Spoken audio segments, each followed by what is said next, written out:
aid system after it emerged terrorist suspect Abu Hamza's legal fights cost taxpayers almost £1 million.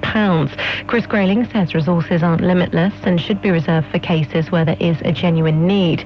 Abu Qatada, who is still fighting against deportation, has cost £390,000, but the Legal Services Commission has secured frozen assets of £217,000 for use towards his bill. LBC's Jim Diamond has been speaking to criminal barrister Mark MacDonald. I think the difficulty here is that we're sort of conflating two issues.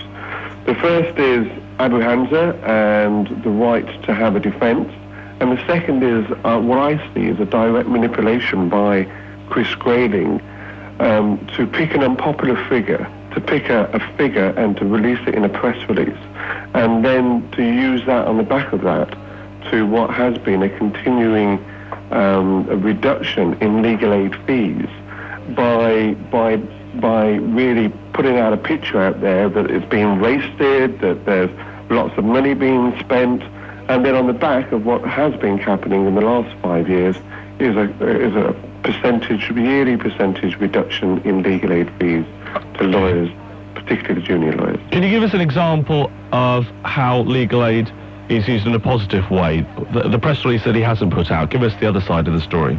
Well, there are many people who are put on trial who deny the charges against them, who are poor. Now, when you are put on trial and you say, I am innocent, and you have no money, you need to be represented.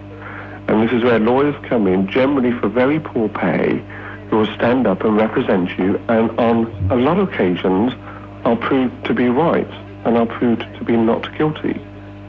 Or they may be convicted, and when they go to the Court of Appeal, they realise that something has gone wrong, and their convictions are overturned. I'll give you another example. We've spoken a lot about extradition lately in the recent years, and Abu Hamza being one of those who fought his extradition. But of course we've got the case of McKinnon, where the Home Secretary stood up in Parliament and said, absolutely right, we can't extradite this man. Well, who funded McKinnon's representation? But by publicly funded by legal aid, and which the Home Secretary has now conceded was an absolutely correct appeal. So do you believe that basically Chris Grayling's just trying to find a way of saying, we're going to put a cap on this, we're going to give less money to people for legal aid?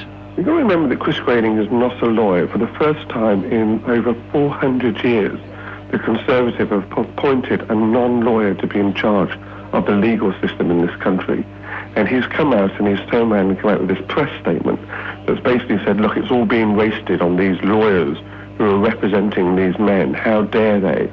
He does not understand the British legal system, first of all. And if he did understand the British legal system, he wouldn't be complaining when people who can sometimes be innocent, who face charges in our court, and sometimes are acquitted, are spending money because they're poor, and legal aid is supporting them by some really good lawyers.